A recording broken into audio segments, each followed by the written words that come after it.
Hi guys, இன்னைக்கு வந்துட்டு fix names in table அப்படிங்கிற ப்ராப்ளம் தான் பார்க்க போகிறோம். இந்த ப்ராப்ளமோட டேபிள் பார்த்தோம்னா யூசர்ஸ், அதோட ஸ்கீமா பார்த்தோம்னா யூசர் ஐடி அண்ட் நேம்னு இருக்கு. இங்கே யூசர் ஐடி பார்த்தோம்னா இன்டீஜர் டைப்லையும், நேம் பார்த்தோம்னா varchar-ஆவும் இருக்கு. யூசர் ஐடி வந்துட்டு பிரைமரி கீயா இருக்கு அண்ட் நேம் பார்த்தோம்னா வந்துட்டு lower case and upper case கலந்த ஒரு நேமா இருக்கு அப்படின்னு சொல்றாங்க.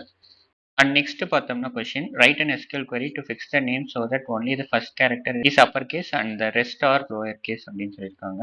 ஸோ என்ன சொல்றாங்கன்னா வந்துட்டு இதில் இருக்க நேம்ஸ் எல்லாம் வந்துட்டு தப்பான லோயர் கேஸ் அண்ட் அப்பர் கேஸில் இருக்காமா. ஸோ அதை நாம தான் ஃபிக்ஸ் பண்ணணும். ஸோ ஒரு நேம் இருக்குது அப்படின்னா அதோட ஃபர்ஸ்ட் லெட்டர் மட்டும் அப்பர் கேஸ்லையும் மிச்சம் இருக்க எல்லா லெட்டர்ஸும் வந்துட்டு லோயர் கேஸாக மாற்றணும் அப்படின்னு சொல்லிட்டு சொல்லியிருக்காங்க. அண்ட் ஆல்சோ வந்துட்டு ரிட்டர்ன் பண்ணுற டேபிள் வந்துட்டு யூசர் ஐடியாவில் ஆர்டர் பண்ணியிருக்கணும் அப்படின்ட்டு சொல்லியிருக்காங்க. ஸோ இதுக்கான எக்ஸாம்பிள் பார்த்தோம்னா யூசர் ஐடியில் 1 2 இருக்குது. அண்ட் இங்கே பார்த்தோம்னா நேம் வந்துட்டு இம்ப்ராப்பராக வந்துட்டு கேஸாக இருக்குது. ஸோ ஏங்கிறது ஒரு மாதிரியும் எல்லுங்கிறது அப்பர் கேஸாகவும் சொல்லிட்டு இப்படியா இருக்குது. அண்ட் இங்கே பாபுங்கிறது வந்துட்டு தப்பான கேசிங்கில் இருக்குது. ஸோ இங்கே ரிசல்ட்டில் வந்துட்டு ஃபர்ஸ்ட் லெட்டரை கேபிட்டல் ஏவாகவும் மிச்சம் இருக்க லெட்டர்ஸை வந்துட்டு ஸ்மால் லெட்டர்ஸாகவும் இங்கே மாற்றிருக்காங்க. சேம் வே பாபில் வந்துட்டு ஃபர்ஸ்ட் லெட்டர் பி வந்துட்டு கேபிட்டலாகவும் ஓபிங்கிறது வந்துட்டு ஸ்மால் லெட்டர்ஸாகவும் மாற்றிருக்காங்க. ஸோ இதான் வந்துட்டு இந்த ப்ராப்ளமோட கொஷின். ஸோ இந்த ப்ராப்ளம் வந்துட்டு SQL இல்லாமல் நார்மலாக நீங்கள் எப்படி சால்வ் பண்ணுவீங்கன்னா, ஒரு ஸ்ட்ரிங் எடுத்துப்பீங்க, அதை 2 ஸ்ட்ரிங்காக கன்வெர்ட் பண்ணிப்பீங்க. ஃபர்ஸ்ட் ஸ்ட்ரிங்கில் பார்த்தோம்னா ஃபர்ஸ்ட் லெட்டர் மட்டும் இருக்கும். செகண்ட் ஸ்ட்ரிங்கில் பார்த்தோம்னா மிச்சம் இருக்க எல்லா லெட்டர்ஸும் இருக்கும். ஸோ இதில் என்ன பண்ணுவீங்கன்னா ஃபர்ஸ்ட் லெட்டர் வந்துட்டு கேபிட்டலைஸ் பண்ணிடுவீங்க, செகண்ட் ஸ்ட்ரிங்கை வந்துட்டு நீங்கள் லோயர் கேஸ் பண்ணிடுவீங்க. நெக்ஸ்ட் வந்துட்டு இந்த அப்பர் கேஸ் பண்ண லெட்டரையும் லோயர் கேஸ் பண்ண இந்த செகண்ட் ஸ்ட்ரிங்கையும் வந்துட்டு ஜாயின் பண்ணுவீங்க. ஸோ இது ரெண்டையும் ஜாயின் பண்ணும்போது நமக்கு தேவையான ஸ்ட்ரிங் வந்துட்டு அவைலபிளாக இருக்கும். ஸோ அதை வந்துட்டு இந்த எக்ஸாம்பிளில் பார்த்தோம்னா இந்த ஏலிஸ் அப்படின்ட்டு ஒரு ஸ்ட்ரிங் இருக்குன்னா ஏவை நீங்கள் தனியாக பிரிச்சுப்பீங்க அண்ட் எல்ஐசியை வந்துட்டு தனியாக பிரிச்சுப்பீங்க. ஏவை வந்துட்டு கேபிட்டலைஸ் பண்ணிடுவீங்க, எல்ஐசியை வந்துட்டு லோயர் கேஸ் பண்ணிடுவீங்க. இது ரெண்டையும் நீங்கள் ஜாயின் பண்ணிங்கன்னா வந்துட்டு ஆலிஸ்ன்னு வந்துடும். ஸோ இப்படி தான் வந்துட்டு நம்ம நார்மலாக சால்வ் பண்ணுவோம். இதே திங்ஸை வந்துட்டு நம்ம SQL-லையும் பண்ண முடியும். ஸோ அதுக்கு என்னென்னலாம் யூஸ் ஆகும் அப்படின்னு பார்த்தோம்னா சப்ஸ்ட்ரிங் அப்படின்ட்டு ஒரு ஃபங்க்ஷன் இருக்குது. ஸோ அந்த சப்ஸ்ட்ரிங் என்ன பண்ணணும்னா வந்துட்டு ஒரு ஸ்ட்ரிங்கை கொடுத்தோம்னா இதில் வந்துட்டு ஸ்டார்டிங் அண்ட் எண்டிங் பொசிஷன் கொடுத்துருவோம். ஸோ அந்த ஸ்டார்ட் பொசிஷன்லேருந்து எண்ட் பொசிஷன் வரைக்கும் இருக்க ஸ்ட்ரிங்ஸை மட்டும் நமக்கு ரிட்டர்ன் பண்ணும்.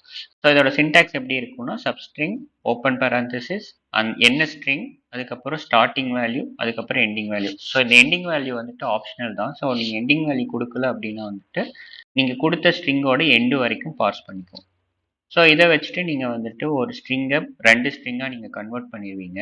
ஸோ நெக்ஸ்ட் வந்துட்டு ஃபர்ஸ்ட் ஸ்ட்ரிங்கை வந்துட்டு அப்பர் கேஸ் பண்ணணும். ஸோ இதுக்கும் வந்துட்டு SQL-ல அப்பர் அப்படிங்கிற ஒரு ஃபங்க்ஷன் இருக்குது. இந்த அப்பர் ஃபங்க்ஷனுக்கு வந்துட்டு ஒரு ஸ்ட்ரிங்கை பாஸ் பண்ணிங்கன்னா அதை வந்துட்டு கேபிட்டலைஸ் பண்ணி கொடுத்துரும்.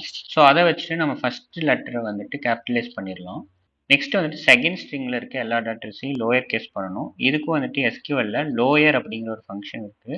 இந்த லோயருக்கு வந்துட்டு நம்ம ஸ்ட்ரிங்கை பாஸ் பண்ணோம்னா லோயர் வந்துட்டு அந்த ஸ்ட்ரிங்கை வந்துட்டு லோயர் கேஸ் பண்ணி நமக்கு ரிட்டர்ன் பண்ணிடும். ஸோ இப்போ உங்களுக்கு வந்துட்டு அப்பர் கேஸ் பண்ண ஸ்ட்ரிங்கும் வந்துடுச்சு, லோயர் கேஸ் பண்ண ஸ்ட்ரிங்கும் வந்துடுச்சு. ஸோ இது ரெண்டையும் வந்துட்டு நீங்கள் ஜாயின் பண்ணணும்.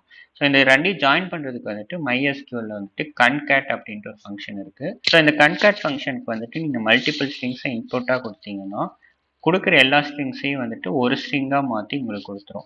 ஸோ அந்த concat அப்படிங்கிற ஃபங்க்ஷனை வச்சுட்டு நீங்கள் அப்பர் கேஸ் பண்ண ஸ்ட்ரிங்கையும் லோயர் கேஸ் பண்ண ஸ்ட்ரிங்கையும் வந்துட்டு ஜாயின் பண்ணிக்கலாம். ஸோ ஜாயின் பண்ணி வர்ற ரிசல்ட்டை வந்துட்டு நீங்கள் இங்கே அவுட்புட்டாக கொடுத்தீங்கன்னா அதுதான் உங்களுக்கு இந்த ப்ராப்ளமோட சொல்யூஷனாக இருக்கும். ஸோ அது எப்படி பண்ணுறதுன்னு நம்ம கோடில் பார்க்கலாம். ஸோ இங்கே வந்துட்டு நான் செலக்ட் யூசர் அண்டர்ஸ்கோர் ஐடி ஆமா. ஸோ ஃபஸ்ட்டு வந்துட்டு நம்ம சப்ஸ்ட்ரிங் பண்ணிக்கலாம். சப்ஸ்ட்ரிங். ஸோ இதில் எந்த ஸ்ட்ரிங்கை வந்துட்டு நம்ம சப்ஸ்ட்ரிங் பண்ண போகிறோம்னா வந்துட்டு நேம் அப்படிங்கிறத சப்ஸ்ட்ரிங் பண்ண போகிறோம். ஸோ எதுலேருந்து எது வரைக்கும்னு பார்த்தோம்னா 1லேருந்து 1 வரைக்கும் நம்ம சப்ஸ்ட்ரிங் பண்ணுவோம். அதாவது வந்துட்டு ஃபர்ஸ்ட் லெட்டரை மட்டும் நம்ம சப்ஸ்ட்ரிங்காக எடுத்துக்கிறோம். ஸோ இதை வந்துட்டு என்ன பண்ணணும்னா அப்பர் கேஸ் பண்ணணும். ஸோ அப்பருங்கிற ஒரு ஃபங்க்ஷனுக்கு வந்துட்டு இன்புட்டாக கொடுத்துட்றேன். ஸோ நெக்ஸ்ட் என்னென்னா நேமில் இருக்க மிச்ச வேல்யூஸ் எல்லாம் வந்துட்டு லோயர் கேஸ் பண்ணணும். ஸோ சேம் வே சப்ஸ்ட்ரிங் எதை நம்ம சப்ஸ்ட்ரிங் பண்ணணும்னா நேம் எதுலேருந்து அப்படின்னு பார்த்தோம்னா செகண்ட் லெட்டர்லேருந்து எண்டு வரைக்கும்னு சொன்னேன். ஸோ எண்டுங்கிறது வந்துட்டு நமக்கு ஆப்ஷனல் தான். ஸோ நம்ம ஆப்ஷனலாக விட்டுட்டோம்னா இந்த நேமோட எண்டு வரைக்கும் எடுத்துக்கும். ஸோ நம்ம இதை ஆப்ஷனலாக வச்சுக்கலாம்.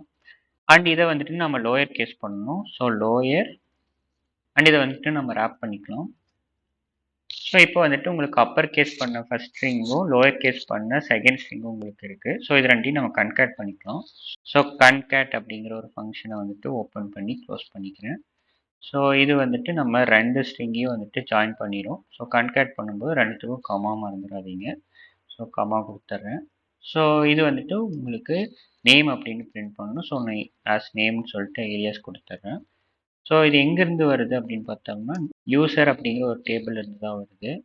அண்ட் முக்கியமாக கொஸ்டினில் என்ன சொல்லியிருக்காங்கன்னா, யூசர் ஐடி வச்சு ஆர்டர் பண்ணணும்னு சொல்லியிருக்காங்க. ஸோ நான் ஆர்டர் பை யூசர் ஐடி அப்படின்னு குடுத்துர்றேன். User underscore ஐடின்னு குடுத்துர்றேன். இந்த ஆர்டர் பை அப்படிங்கிறது வந்துட்டு அசெண்டிங் ஆர்டரில் உங்களுக்கு ஆர்டர் பண்ணி கொடுத்துரும். ஸோ இதை வந்து நான் ரன் பண்ணேன் அப்படின்னா நமக்கான ரிசல்ட்ஸ் வந்துடும். ஸோ இங்கே வந்துட்டு டெஸ்ட் டாட் யூசர் டசன்ட் எக்ஸிஸ்ட்னு இருக்குது. ஸோ நான் வந்துட்டு இதோட டேபிள் நேம் தப்பாக கொடுத்துருக்கேன். ஸோ இதை வந்துட்டு நான் சரி பண்ணிக்கிறேன். ஸோ யூசர்ஸ் அப்படின்னு மாற்றிட்டு நான் இதை ரன் பண்ணேன்னா உங்களுக்கு ரிசல்ட் வரும். இந்த ப்ராப்ளம் வந்துட்டு உங்களுக்கு அக்செப்ட் ஆயிடுச்சு. ஸோ இதை வந்து நான் சப்மிட் பண்ணுறேன். ஆஸ் எக்ஸ்பெக்டட் நம்ம ப்ராப்ளம் வந்துட்டு சப்மிட்டும் ஆயிடுச்சு. ஸோ இந்த ப்ராப்ளமோட டேக்அவேஸ் என்னவா இருக்குன்னா, நீங்கள் ஒரு ஸ்ட்ரிங்கை வந்துட்டு எப்படி வேணாலும் சப்ஸ்ட்ரிங்காக மாற்றலாம். அதுக்கு வந்துட்டு சப்ஸ்ட்ரிங் அப்படிங்கிற ஒரு ஃபங்க்ஷன் வந்துட்டு SQL அவைலபிளாக இருக்குது. அண்ட் நெக்ஸ்ட் பார்த்தோம்னா எந்த ஸ்ட்ரிங்கை வேணாலும் அப்பர் கேஸோ லோயர் கேஸோ பண்ணிக்கலாம். ஸோ அதுக்கு வந்துட்டு அப்பர் அண்ட் லோயர் அப்படின்ட்டு ஒரு ஃபங்க்ஷன்ஸ் இருக்குது. அண்ட் கன்கேட் அப்படின்ட்டு இன்னொரு ஃபங்க்ஷன் இருக்குது. ஸோ அதை வச்சு நீங்கள் 2 ஸ்ட்ரிங்கை வந்துட்டு கன்கேட் பண்ணிக்கலாம், அதாவது ஜாயின் பண்ணிக்கலாம். அண்ட் நெக்ஸ்ட் ஃபைனலாக பார்த்தோம்னா ஆர்டர் பை அப்படிங்கிற ஒரு ஃபங்க்ஷனை யூஸ் பண்ணி நீங்கள் அசெண்டிங் ஆர்டரில் உங்களோட வேல்யூஸை வந்துட்டு ஆர்டர் பண்ணிக்கலாம். ஸோ இந்த வீடியோ உங்களுக்கு பிடிச்சிருக்கும்னு நினைக்கிறேன். ஸோ இந்த வீடியோ உங்களுக்கு பிடிச்சிருந்துச்சுன்னா லைக் பண்ணிக்கோங்க. ஏதாச்சும் டவுட்ஸ் இருந்துச்சுன்னா கமெண்ட்ஸில் சொல்லுங்கள். அண்ட் முக்கியமாக உங்கள் ஃப்ரெண்ட்ஸ் யாராச்சும் SQL இன்டர்வியூக்கு ப்ரிப்பேர் பண்ணுறாங்கன்னா இந்த வீடியோவை ஷேர் பண்ணிடுங்க. அண்ட் ரொம்ப முக்கியமாக வந்துட்டு இந்த சேனலை சப்ஸ்கிரைப் பண்ணிக்கோங்க. Until then, this is me Kishore. Bye bye.